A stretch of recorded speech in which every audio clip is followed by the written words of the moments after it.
Let's return to This Week in America. Here's your host, Rick Bratton. Welcome back, everybody, coast to coast. This Week in America. The Dark Taal, Book 1 of the Foundation Stone series from acclaimed author Dean G.E. Matthews, is receiving rave reviews and loved by readers worldwide. Set in a fantasy world inhabited by fantastic creatures and heroic figures, where the impossible becomes possible. A magical escape from the rigors and stresses of modern living, a book about fighting against overwhelming odds. Born in 1961 in Oxford, England, Dean G. Matthews, as a young man, was drawn to story writing. His interest in fantasy began as he sat enthralled with his teacher as they read The Hobbit to the class over a succession of days, and ever since that day, the world of fantasy and the imaginary would be a constant throughout his life. As a consequence, he read copious amounts of fantasy, gaining knowledge from his writing heroes. Dean's writing claimed several prizes while in school. He wrote various fantasy and science fiction short stories over the years, but it wasn't until recently that Dean decided to write and publish one of his own novels. The result, the internationally praised The Dark Taal, Book 1 of the Foundation Stone series. And from the United Kingdom, via Skype, Dean G.E. Matthews, our guest on This Week in America. Hi, Dean. Welcome to the program. Welcome to America. Thank you for joining us on the program. Thanks very much, Rick. Thanks for having me on your show. It is a pleasure. I love this with Skype. Suddenly we're connected. And if you're looking for the video version of our interview with Dean, you'll find it on YouTube. Go to our website, thisweekinamerica.us, and click on videos. You'll have a chance to see that. This book, this series is doing so well. What was it that inspired this particular story, creating this particular world that you've created and people? What was it that inspired this series? Well, as you said, it was, I don't know, it was my love of fantasy. But I mean, my mind's always been in these sort of places. I wouldn't call them dark places, but places away from the real world. It gives you a chance to get away from the real world. But I've always, the actual Pellegrin's, the school where it's set, a lot of the time is actually a place that I used to live as a child, and my parents used to work, and my grandparents actually. So that's the basis of where it was set. But I've also it might sound a little bit not big-headed, but I mean I've based it on my story, on my life story actually, and the things I've done. Obviously, I never fought dragons, and I never fought harpies and all sorts of stuff. But I just thought I'd put the two together, and it's sort of working out so far. It's quite a good story, actually, I think. It really is. And you never fought dragons in real life, possibly in the imaginary world I think we all have growing up, and it really made an influence on you, and it's reflected in the book, The Dark Taal. That's Taal, book available at all of the usual places. Dean's website is deangmatthews.com, and we'll have that up as we're doing the program. Book you'll find at Amazon. We'll give you that, and it's on our website. What's his journey been like so far for you? Again, this was on and off in writing, picked up a secondhand typewriter at one point and started typing, and now you've got this series that you're working on. What's this been like actually at this point in your life going, I'm going to be an author, and now you are? Actually, I've always wanted to write, but the main thing that, made me do it is the fact that I've always done physical work all my life, so my joints have had it now. So I thought, well, what better time to actually to write my books, Yes.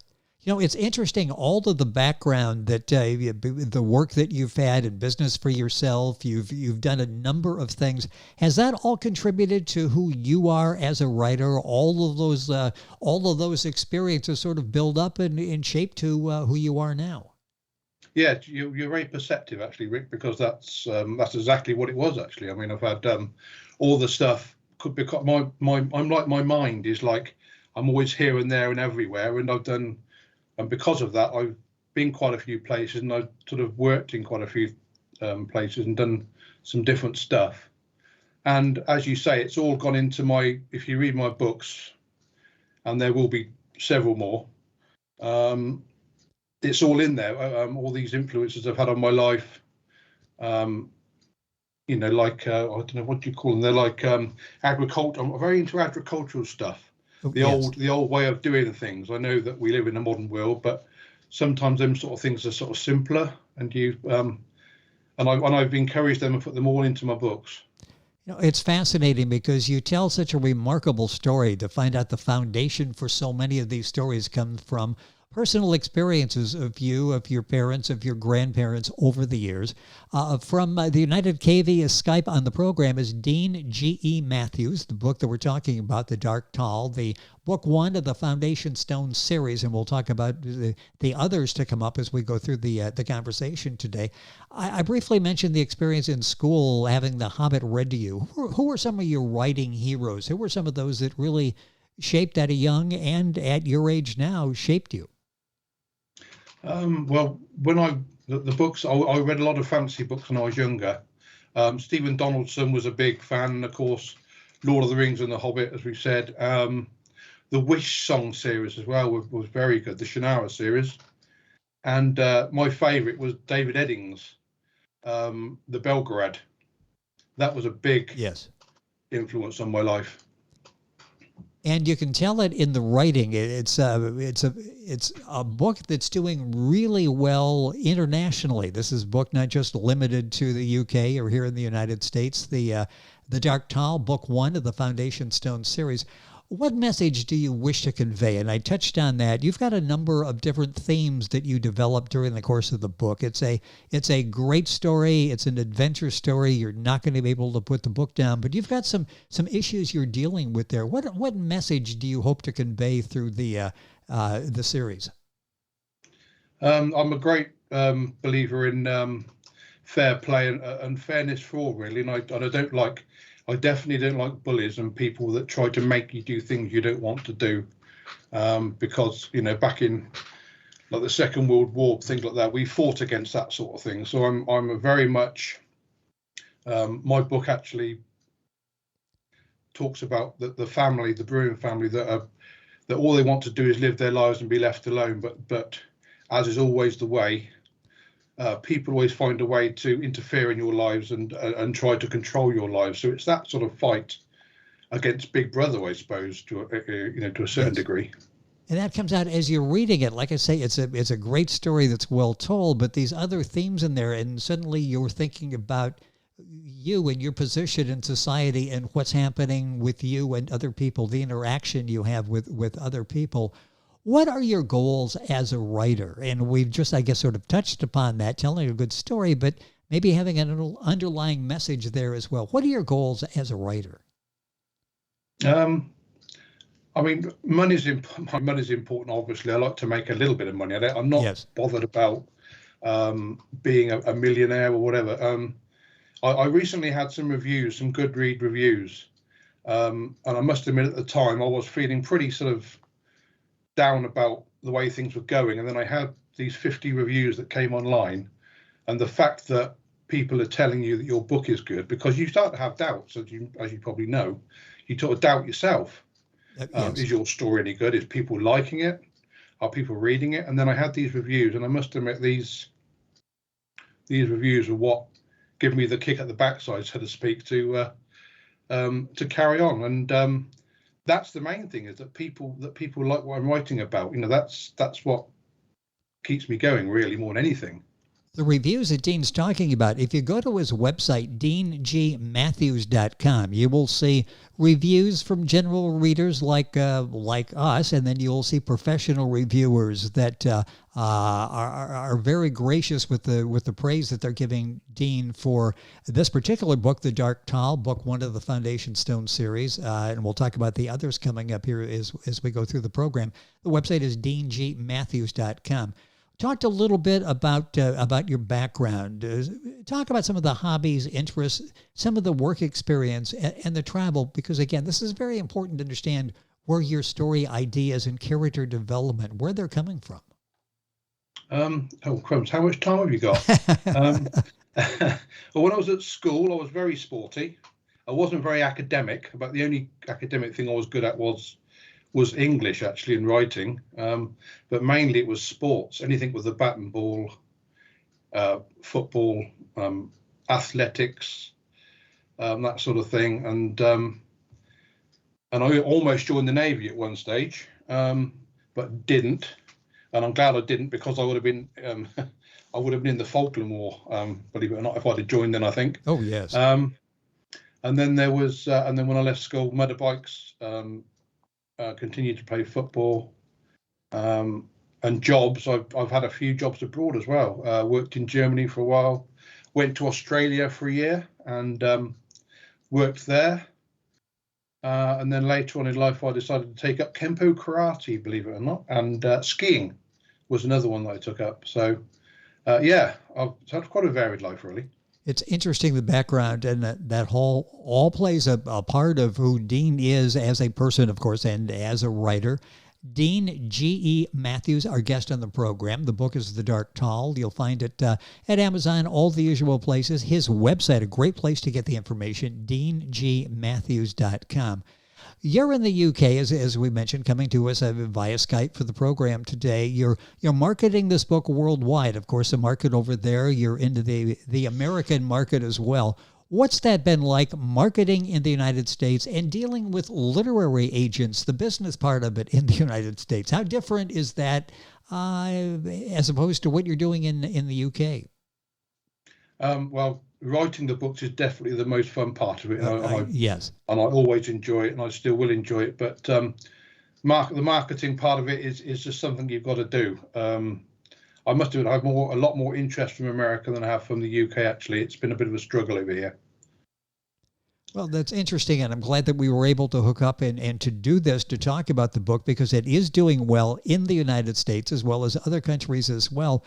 So many reviews, when you read, talk about the visual aspect of this. They could see this into a really exciting adventure movie. I'm sure you pictured that as well. You pictured these characters in your mind, I'm sure, as you're writing them. Do you have any actors in mind that you see as playing particular roles in the story? I've been asked this before, and I've actually, since I've been asked this, I've actually written down a list.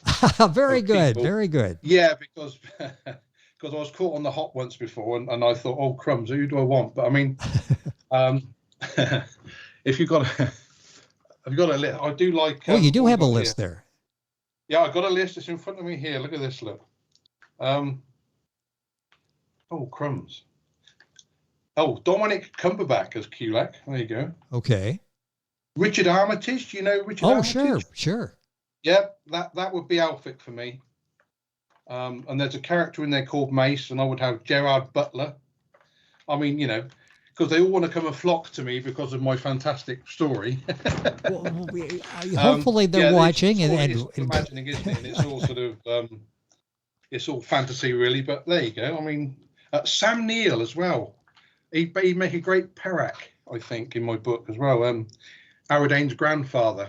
But of course, you can't really choose an actor for Aridain because he's so young, isn't he? He's only 6 years old. So. But yeah, there were some of the people that I thought about. You know, that's interesting because, again, all of the reviews that I'm reading are talking about, boy, this would make a great movie, and hopefully that will come as well. Time is going by so quickly on the program. Our guest is Dean G.E. Matthews. The book is The Dark Taal, the book 1 of the Foundation Stone series. His website, deangmatthews.com. Briefly, in a couple of minutes, what is the book about, without giving away too much? And there's a continuation of this that we'll talk about here in a second. I want to say give away too much, but summarize it for us in a couple of minutes. The first book, it's really just the start of it tells of Aridain's what's the word, his future and what he's got to do, and sort of the first contact he has with this creature called the Dark Taal, which is the book's about. And it's sort of just the start of his journey, really, and his family. Just introduced his family and the school where they live, and things that it's just sort of just documenting this, and it's and his brother as well. It brings his brother Kuelack, who's got dark thoughts, and he wants to get out there. He thinks that everything is gained from money and power.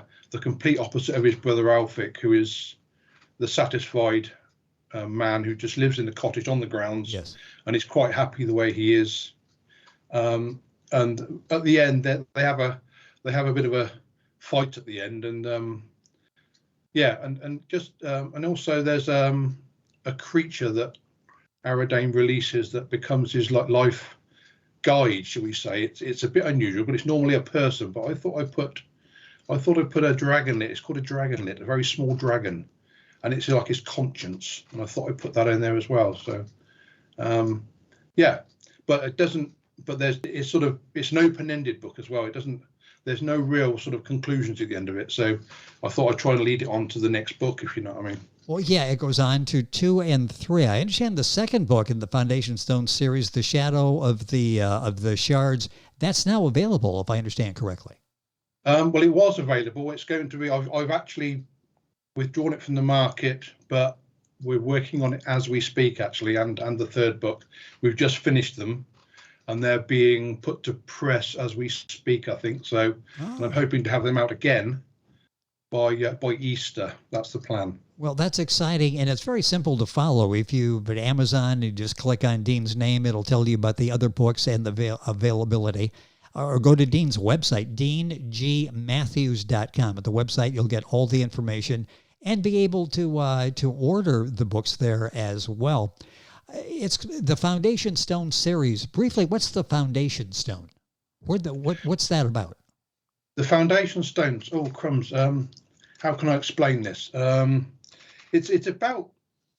I mean, I like the idea of gods looking down at us and that sort of thing. And I like the Greek gods, that sort of thing. So I've included that, the gods looking down at us. But thousands of years ago, man was as we are now. Like we were very into the technical side of stuff like we are now. But we managed to destroy ourselves because man is very conflicted, and he always conflicted. They're never satisfied, and they actually decimated the land to the south of Aymara. And the gods decided to intervene, and they created these 2 stones. One's the Firebrand stone, which is the darkness, which was created by the god Fornax. And we have the Chimera stone, which was created by the gods of light, which is Selene, Aqua, and Praxis. And they decided to, in fact, the Chimera stone was created first.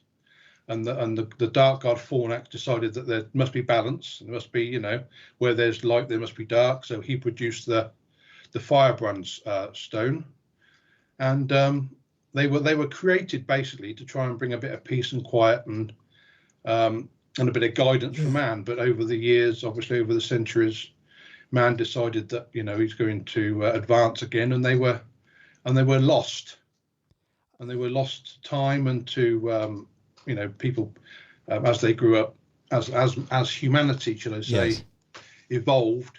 They put aside fanciful things, and the stones were part of that. An